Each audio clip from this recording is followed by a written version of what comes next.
Hi hello friends, welcome to Mouni cine updates. Ethirneechal serial பற்றி இந்த வீடியோவில் பார்க்க போகிறாங்க. அதுக்கு முன்னாடி இந்த சீரியலில் ஜனனி கேரக்டர் பண்ணிகிட்டு இருக்காங்க இல்லையா, பார்வதி. அவங்களுக்கு வந்து இன்றைக்கி பர்த்டே. ஸோ நம்மளோட எம்சியூ சார்பாக அவங்களுக்கு பிறந்தநாள் வாழ்த்துக்கள் சொல்லிடலாம். ஸோ ட்ராக் பார்த்துட்ருப்பீங்கன்னு நினைக்கிறேன். ஆனால் வந்து ஒரு குணசேகரனே நம்மளால் தாங்க முடியாது. இப்போ ஒட்டுமொத்தமாக குணசேகரனாக மாற்றுறாங்களே அப்படிங்கிற மாதிரி தான் இருக்குது. ஏன்னா லாஸ்ட் சீசன் எண்ட் ஆகும்போது, அதாவது அதோட கண்டினியூஷன் தான் இது. எதிர்நீச்சல் சீசன் 2 கிடையாது, எதிர்நீச்சல் தொடர்கிறது அப்படிங்கிற மாதிரி தான் வந்து டைட்டிலே வச்சுருக்காங்க.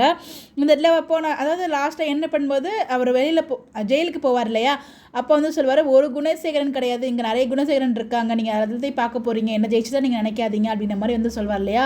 இப்போ என்னன்னா ஒரே வீட்லேயே இத்தனை குணசேகரனாக மாறி இருக்கீங்களே அப்படிங்கிற மாதிரி தான் இருந்துச்சு எபிசோட் லாஸ்ட் வீக் பார்க்கும்போது. பட் நல்லா ஸ்டார்டிங்கும் ரொம்ப சூப்பராக தான் மூவ் பண்ணிகிட்டு இருக்காரு. அந்த ஃபயர் வந்து அப்படியே தான் இருக்குது, எந்த ஒரு குறையுமே இல்லை. செமையாக வந்து அந்த 20 மினிட்ஸ் போகிறதே தெரியல, அந்தளவுக்கு தான் அந்த மூவ் பண்ணிகிட்டு இருக்காங்க ட்ராக்கை. எல்லாருமே இங்கே இருக்காங்க. நம்ம ஈஸ்வரி மட்டும் வந்து பார்த்தீங்கன்னா கொடைக்கானலில் இருக்காங்க. விசாலாட்சி அம்மா வந்து நான் கண்டிப்பாக ஈஸ்வரியை பார்க்கணும்னு சொல்கிறாங்க. உடனே தர்ஷன் போகிறாரு. அங்கே பார்த்தோன்னே அவங்க அம்மா வந்து அவங்க ஃப்ரெண்டு கூட இருக்காங்க இல்லையா, அதை பார்த்ததுமே செமையாக கேவலமாக பேசிட்டு அங்கேருந்து வந்துடுறாங்க. வந்துட்டு வீட்டில் வந்து பேசுவார் பாருங்கள். கிட்டத்தட்ட ரேணுகா சொன்ன மாதிரி தான், என்னையா அவரையுமே குணசேகராக மாற்றி வச்சுருக்கீங்களா, அவர் என்னம்மா பேசிகிட்டு இருக்கான் அந்த குட்டி பையன், அவன் நீங்கள் பார்த்துட்ருக்கீங்க அடக்கி வைக்காமல் அப்படிங்கிற மாதிரிலாம் சொல்லுவாங்க. உண்மையிலே வந்து அடுத்த குணசேகரனை பார்த்த மாதிரி தான் இருந்துச்சு எனக்கு ஃபீல், அந்த பையனை பார்க்கும்போது தர்ஷனை.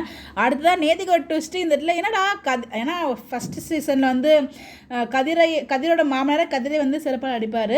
ஆனால் வந்து நேத்திக்கு சிறப்பாக அடி வாங்கும்போது காப்பாற்றி கூட்டு வரும்போது நல்ல மனுஷனாக இருக்காரு, நல்லா காமிச்சிருக்காங்கன்னு நினச்சிட்டு இருந்தேன். உள்ளே கூட்டு போயிட்டு அவருக்கு நல்ல மாதிரி அட்வைஸ் பண்ணுவாருன்னு பார்த்தா அவங்க பொண்ணையுமே திட்டி அமுச்சு விட்ருவாரு. கிட்டத்தட்ட குணசேகரன் மாதிரி தான், நீ எதுக்கு நீ என்ன கொடுக்குறியா, ஏதாச்சும் பண்ணுறியா அப்படிங்கிற மாதிரியெல்லாம் கொஸ்டின் கேட்குறாரு. என்னடா பொண்ணை எதிர்த்துட்டு மாப்பிள்ளைக்கு சப்போர்ட் பண்ணுறாருன்னு நினச்சி நானும் ஒரு நிமிஷம் அப்படியே ஷாக் ஆகிட்டேன். அதுக்கப்புறம் தான் தெரியுது, நீங்கள் மாறணும்னு சொல்லும்போது நல்லவராக மாறணும்னு சொல்லுவார்னு பார்த்தா நீங்கள் குணசேகரனாக மாறணும்னு சொல்லும்போது நான் செம்ம ஷாக் ஆகிட்டேன். ஸோ அடுத்த கதிரையுமே குணசேகரனாக மாற்றுறதுக்கு பார்க்குறாரு. அதான் சொல்கிறாங்க இல்லையா, ஒரு நெகட்டிவ் டேக்கில் தானே போயிட்டுருப்பாங்க. இது ஒரு பக்கம் போயிட்டுருக்கையில் எல்லாருமே குணசேகரனாக மாறுற மாதிரி தான் காமிச்சிட்ருக்காங்க. அப்படியே பாசிட்டிவாக காமிச்சாங்க என் பண்ணும்போது. அப்புறம் திருப்பி மாறினாங்க. திருப்பி இங்கே வந்து பார்த்தீங்கன்னா கதிரோட கேரக்டரை புரிஞ்சிக்க முடியாமல் தான் இருந்துச்சு. ஒரு சிலப்போ நல்லா பேசுகிற, ஒரு சிலப்போ கத்துறாரு. இதெல்லாம் அண்ணன் தம்பிக்குள்ளேயுமே வந்து அந்த ஒற்றுமை இல்லை. எப்போயுமே சக்தி மட்டும் தான் பிரிஞ்சிருப்பார். பட் எங்கேயுமே வந்து பார்த்தீங்கன்னா கதிர் ஞானம் எல்லாமே சண்டை போட்டுட்ருக்காங்க. அங்கே ஜெயிலில் இருக்கவர் வந்து பார்த்தீங்கன்னா கதிரை மட்டும் தான் கூப்பிட்டு பேசுகிறாரு போல். அதுவுமே ஒரு பிரச்சனையாக போயிட்டுருக்கு. இதெல்லாம் ஒரு பக்கம் போயிருக்கலாம். ஆதிரைக்கு என்ன ஆச்சுன்னு தெரியல, ஜிங்குன்னு அவங்க ஒரு பக்கம் கொதிச்சுட்டு இருக்காங்க. அவங்களுமே நெகட்டிவ் மாதிரி தான், ஒரு சில பேர் நெகட்டிவாக இருக்குது, அவங்கள பார்க்கும்போதும் பாசிட்டிவாக இருக்க மாதிரி தெரியுது. பட் ஆனால் நெகட்டிவாக தான் காமிப்பாங்கன்னு நினைக்கிறேன். அவங்களுமே அங்கே ஏதோ பிரச்சனை போல, அதனால் எங்கே இருக்குது அப்படின்ற மாதிரி வந்து நேற்றுக்கு எபிசோடில் பேசிகிட்டு இருப்பாங்க நந்தினி. அது வந்து ஃபன்னியாக இருக்கும். ஸோ நேற்றுக்கு எபிசோட் தான் கொஞ்சம் ஃபன்னியாக போன மாதிரி இருந்துச்சு.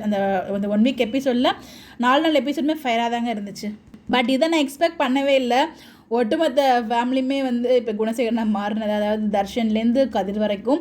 ஸோ பார்ப்போம். நீங்கள் நினைக்கிறீங்க எபிசோட் பார்த்து எப்படி ஃபீல் பண்ணுங்கன்னு சொல்லி மறக்காமல் கமெண்ட்டில் ஷேர் பண்ணுங்கள். பட் ரொம்ப சூப்பராக இருக்குது எபிசோட்ஸ் எல்லாமே. ஸோ நீங்கள் பார்த்தீங்களா அப்படிங்கிறது கமெண்ட் பண்ணுங்கள். பை.